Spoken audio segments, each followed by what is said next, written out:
Hello, everybody. Thank you so much for tuning in today. This is the Bodega Cat Book Club.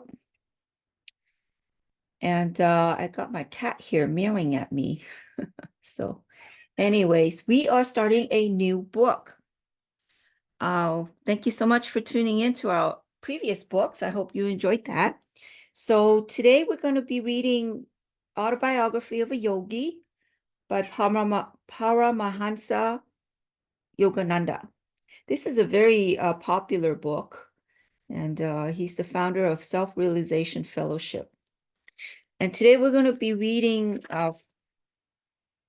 the introduction and preface. And then you can get the book on Amazon and you can join us weekly.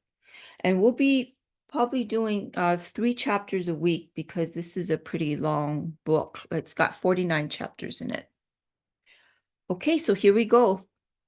The Spiritual Legacy of Paramahansa Yogananda, his complete writings, lectures, and informal talks.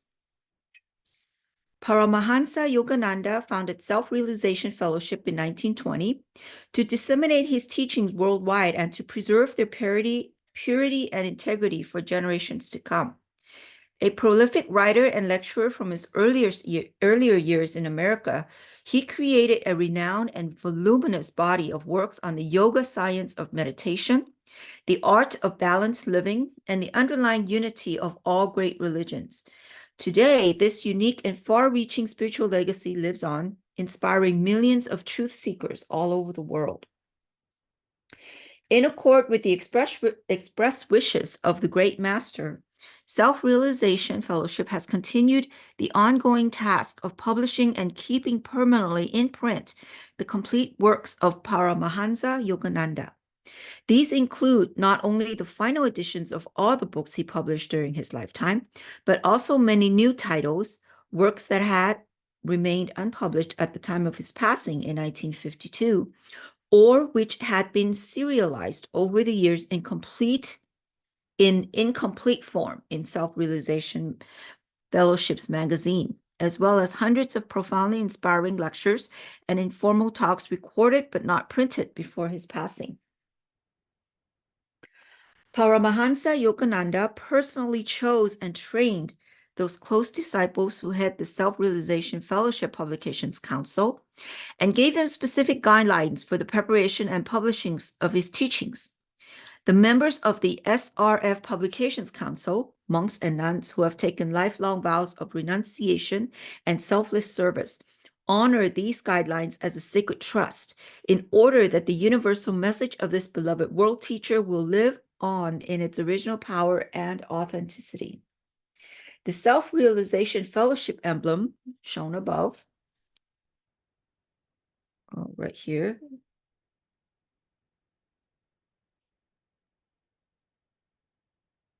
was designed by Paramahansa Yogananda to identify the nonprofit society he founded as the authorized source of his teachings. The SRF name and emblem appear on all Self-Realization Fellowship publications and recordings, assuring the reader that a work originates with the organization founded by Paramahansa Yogananda and conveys his teachings as he himself intended they be given. Self-Realization Fellowship. Dedicated to the memory of Luther Burbank, an American saint.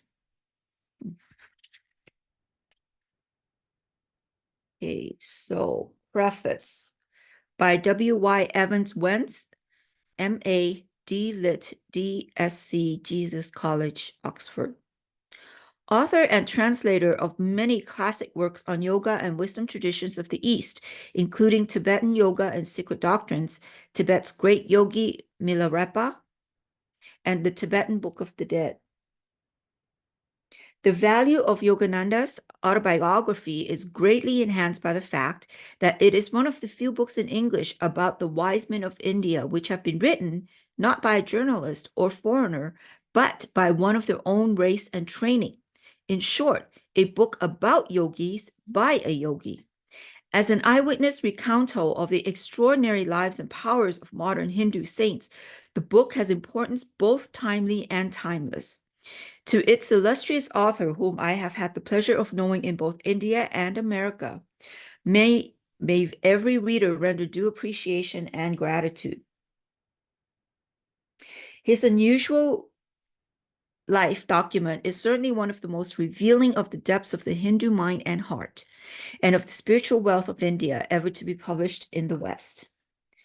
It has been my privilege to meet one of the sages whose life history is herein narrated, Sri Yukteswar Giri.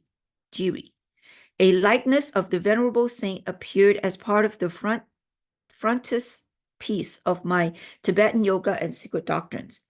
It was at Puri in Orissa at the Bay of Bengal that I encountered Sri Yukteswar. He was then the head of the quiet ashrama near the seashore there, and was chiefly occupied in the spiritual training of a group of youthful disciples. He expressed keen interest in the welfare of the people of the United States and of all the Americans and of England too, and questioned me concerning the distant activities, particularly those in California, of his chief disciple, Paramahansa Yogananda, whom he dearly loved, and whom he had set in 1920 as his emissary to the West. Sri Yukteswar was of gentle mien and voice, of pleasing presence, and worthy of the veneration that his followers spontaneously accorded to him. Every person who knew him, whether of his own community or not, held him in the highest esteem. I vividly recall this tall, straight, ascetic figure, robed in the saffron-colored garb of one who has renounced worldly quests, as he stood at the entrance of the hermitage to give me welcome. His hair was long and somewhat curly, and his face bearded. His body was muscularly firm but slender and well-formed, and his step energetic. He had chosen as his place of earthly abode the holy city of Puri, whither multitudes of pious Hindus, representative of every province of India, come daily on pilgrimage to the famed temple of Jagannath, Lord of the world. It was at Puri that Sri Yukteswar closed his mortal eyes in 1936 to the scenes of this transitory state of being and passed on, knowing that his incarnation had been carried to a triumphant completion. I am glad indeed to be able to record this testimony to the high character and holiness of Sri Yukteswar. Content to remain afar from the multitude, he gave himself unreservedly and in tranquility in that ideal life which Paramahansa Yogananda, his disciple, has now described for the ages. Introduction. The experience of meeting Paramahansa Yogananda is etched in my memory as one of the most unforgettable events of my life. As I looked into his face, my eyes were almost dazzled by a radiance, a light of spirituality that literally shone from him. His infinite gentleness, his gracious kindliness enveloped me like warm sunshine. I could see that his understanding and insight extended to the most mundane of problems, even though he was a man of spirit. In him, I found a true ambassador of India, carrying and spreading the essence of India's ancient knowledge, ancient wisdom to the world. Dr. Binay R. Sen, former ambassador of India to the United States. To those who were personally acquainted with Paramahansa Yogananda, his own life and being were convinced testimony to the power and authenticity of the ancient wisdom he presented to the world. Countless readers of his autobiography have attested to the presence of its pages of that same light of spiritual authority that radiated from this person. Hailed as a masterpiece when it first appeared in print more than 60 years ago, the book sets forth not only the story of a life of unmistakable greatness, but a fascinating introduction to the spiritual thought of the East, especially its unique science of direct personal communication with God, opening up to the Western public a realm of knowledge hitherto accessible only to a few. Today, Autobiography of a Yogi is recognized around the world as a classic of spiritual literature. In this introduction, we would like to share some of the book's extraordinary history. The writing of the book had been prophesied long ago. One of the seminal figures in the renaissance of yoga in modern times, the revered 19th century master Lahiri Mahasaya, had foretold, about 50 years after my passing, an account of my life will be written because of a deep interest in yoga that will arise in the West. The message of yoga will encircle the globe. It will aid in establishing the brotherhood of man, a unity based on humanity's direct perception of the one Father. Many years later, Lahiri Mahasaya's exalted disciple, Swami Sri Yukteswar, related this prophecy to Sri Yogananda. You must do your part in spreading that message, he declared, and in writing that sacred life. It was in 1945, exactly 50 years after Lahiri Mahasayas' passing, that Paramahansa Yogananda completed his Autobiography of a Yogi, which amply fulfilled both of his guru's injunctions, providing the first detailed presentation in English of Lahiri Mahasaya's remarkable life, and introducing to a world audience India's age-old science of the soul. In the creation of Autobiography of a Yogi was a project that Paramahansa Yogananda worked on over a period of years. Sri Dayamata, one of his earliest and closest disciples, here's a little footnote down here. Sri Dayamata joined the monastic community Paramahansa Yogananda had established atop Mount Washington, overlooking the city of Los Angeles in 1931. She served as president of Self-Realization Fellowship from 1955 until her passing in 2010. So she recalls, when I came to Mount Washington in 1931, Paramahansaji had already begun to work on the autobiography. Once, when I was in his study attending to some secretarial duties, I was privileged to see one of the first chapters he wrote. It was on the tiger Swami. He asked me to save it and explain that it would be going into a book he was writing. Most of the book was composed later, between 1937 and 1945. From June 1935 through October 1936, Sri Yogananda had made a return trip to India via Europe and Palestine for a last visit with his guru, Swami Sri Yukteswar. While there, he had compiled much factual data for the autobiography, as well as stories about some of the saints and sages whom he had known and whose lives he was to describe so memorably in the book. I had never forgotten Sri Yukteswar's request that I write the life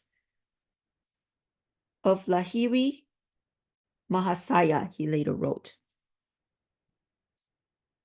During my stay in India, I was taking every opportunity to contact direct disciples and relatives of the Mahavatar, recording their conversations in voluminous notes,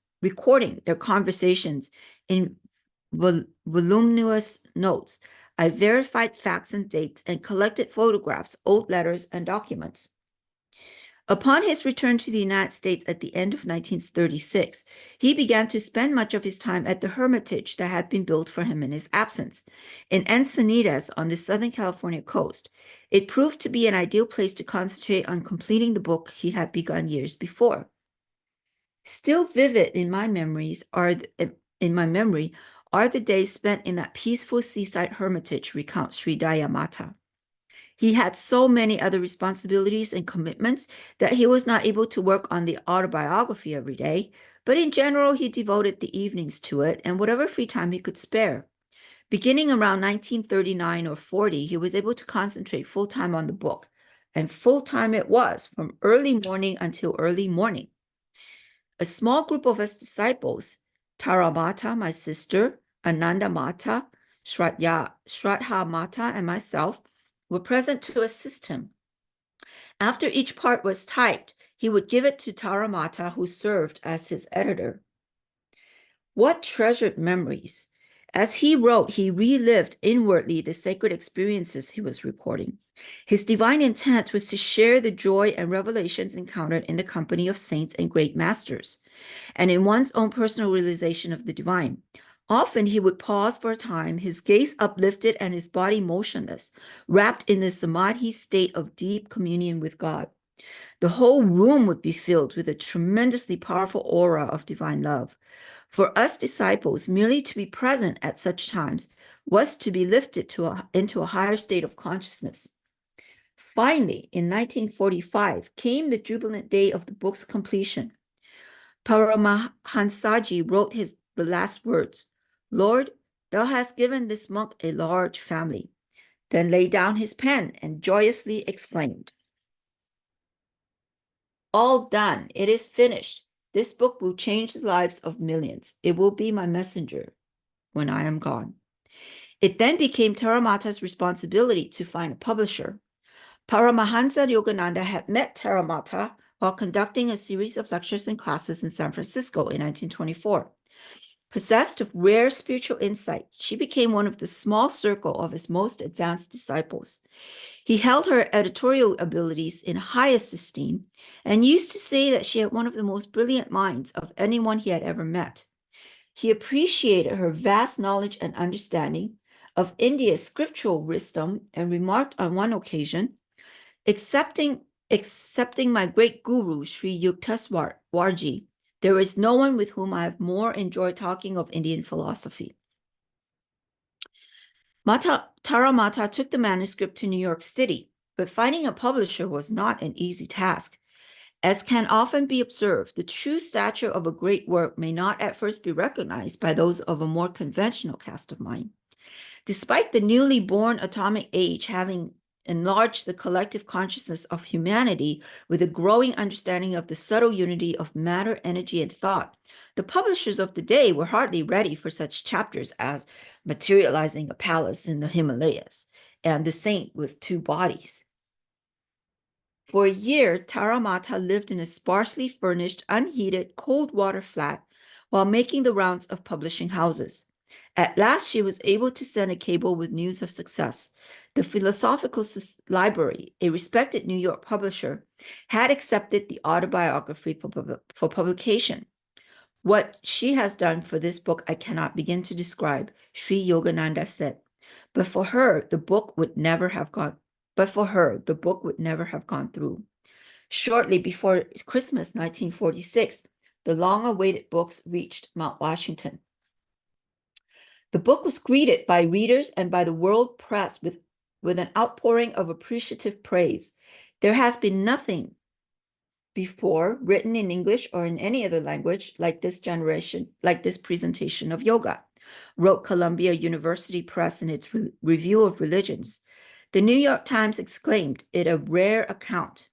Newsweek reported Yogananda's book is rather an autobiography of the soul than of the body. It is a fascinating and clearly annotated study of a religious way of life, ingenuously described in the lush style of the Orient. With the translation of the book into other languages, many more reviews began appearing in newsletters and periodicals around the world. A second edition was quickly prepared, and in 1951, a third, in addition to revising and updating portions of the text and deleting some passages describing organizational activities and plans that were no longer current. Paramahansa Yogananda added a final chapter, one of the longest in the book, covering the years 1940 to 1951. In a footnote to the new chapter, he wrote, "Much new material in chapter 49 has been added to the third edition of this book in 1951.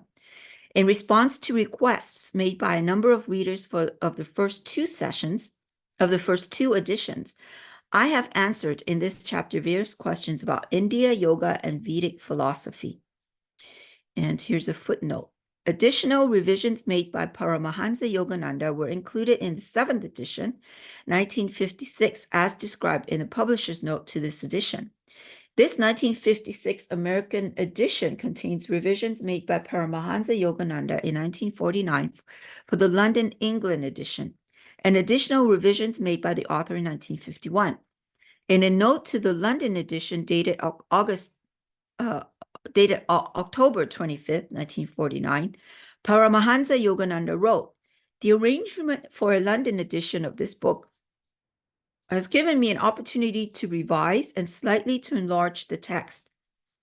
Besides new material in the last chapter, I have added a number of footnotes in which I have answered questions sent me by readers of the American edition.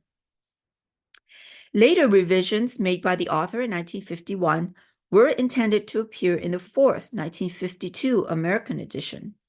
At that time, the rights in Autobiography of Yogi were vested in a New York publishing house. In 1946 in New York, each page of the book had been made into an electrotype plate. Consequently, to add even a comma requires that the metal plate of entire page be cut apart and resoldered with a new line containing the desired comma. Because of the expense involved in resoldering many plates, the New York publisher did not include the fourth edition, the author's 1951 revisions.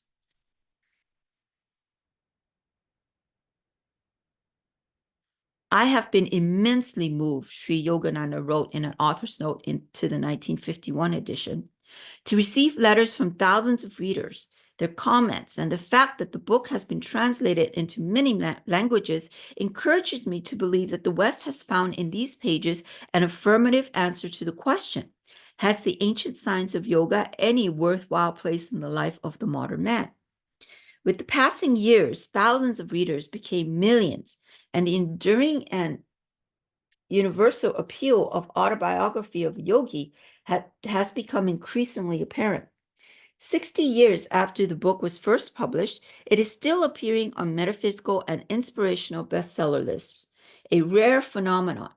Available in many translations, it is now being used in colleges and universities all over the world in courses ranging from Eastern philosophy and religion to English literature, psychology, sociology, anthropology, history, and even business management.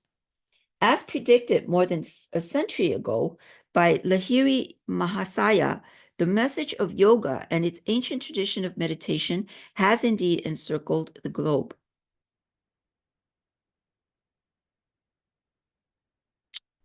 Perhaps best known for his Autobiography of a Yogi, which has inspired countless millions around the world, writes the Metaphysical Journal of New Frontier, October 1968.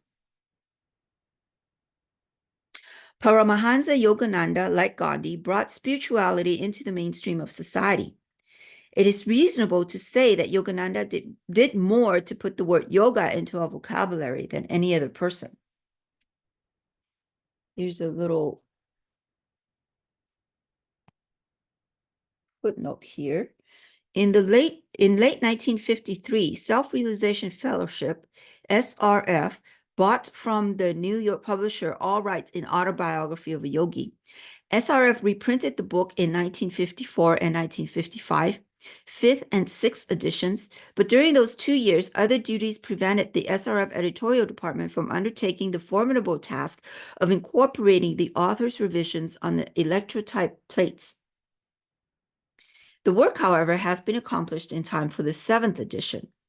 After 1956, some further editorial revisions were made in accordance with guidance Theravada had received from Paramahansa Yogananda before his passing. Early editions of Autobiography of a Yogi gave the author's title as Paramahansa, reflecting the common Bengali practice of omitting silent or near-silent A's in spelling. To ensure that the sacred significance of this Veda-based title would be conveyed, in later editions, the standard Sanskrit transliteration has been used. Paramahansa from Parama, highest or supreme, and Hansa, swan, signifying one who has attained highest realization of his true divine self and of the unity of that self with spirit.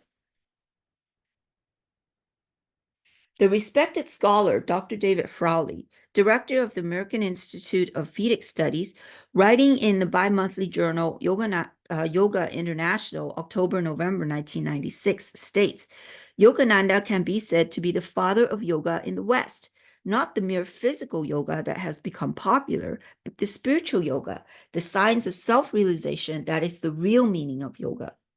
Professor Ashutosh Das, PhD, D. Lit of Calcutta University declares, Autobiography of a Yogi is regarded as an Upanishad of the New Age. It has satisfied the spiritual thirst of truth seekers throughout the world. We in India have watched with wonder and fascination the phenomenal spread of the popularity of this book about India's saints and philosophies.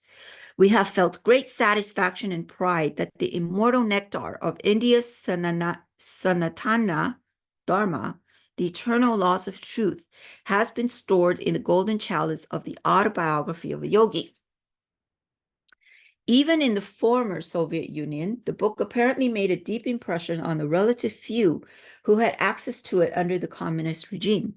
Justice V.R. Krishna Iyer, former judge of India's Supreme Court, tells of visiting a town near St. Petersburg, then Leningrad, and asking a group of professors whether they had thought about what happens when man dies. One of the professors quietly went inside and came out with a book, Autobiography of a Yogi. I was surprised. In a country ruled by a materialistic philosophy of Marx and Lenin, here is an official of the government institute showing me Paramahansa Yogananda's book. Please realize that the spirit of India is not alien to us, he said. We accept the authenticity of everything recorded in this book. Among the thousands of books that are published each year, concluded an article in India Journal, April 21st, 1995. There are those that entertain, those that instruct, those that edify. A reader can consider himself fortunate if he finds one that does all three. Autobiography of a Yogi is rarer still. It is a book that opens windows of the mind and spirit. In recent years, the book has been held by booksellers, reviewers, and readers alike as one of the most influential spiritual books of modern times. In a 1999 HarperCollins panel of authors and scholars, Autobiography of a Yogi was selected as one of the 100 best spiritual books of the century. And in his 50 Spiritual Classics, which was released in 2005, Tom Butler Bowden wrote that the book was justifiably celebrated as one of the most entertaining and enlightening spiritual books ever written. In the book's final chapter, Paramahansa Yogananda writes of the profound assurance which has been affirmed by saints and sages of all the world's religions down through the ages. God is love. His plan for creation can be rooted only in love. Does not that simple thought, rather than erudite reasonings, offer solace to the human heart? Every saint who has penetrated to the core of reality has testified that a divine universal plan exists and that it is beautiful and full of joy. As Autobiography of a Yogi continues in its second half century, it is our hope that all readers of this inspiring work, those who are encountering it for the first time, as well as those for whom it has become a long-cherished companion on life's path, will find their own souls opening to a deeper faith in the transcendent truth that lies at the heart of life's seeming mysteries. Self-Realization Fellowship, Los Angeles, California, July 2007. The Eternal Law of Righteousness. The flag of a newly independent India, 1947, has bands of deep saffron, white, and dark green. The navy blue Dharma Chakra, Wheel of the Law, is a reproduction of the design appearing on the Sarnath stone pillar erected in the 3rd century BC by Emperor Osaka. The wheel was chosen as a symbol of the eternal law of righteousness, and incidentally as an honor to the memory of the world's most illustrious monarch.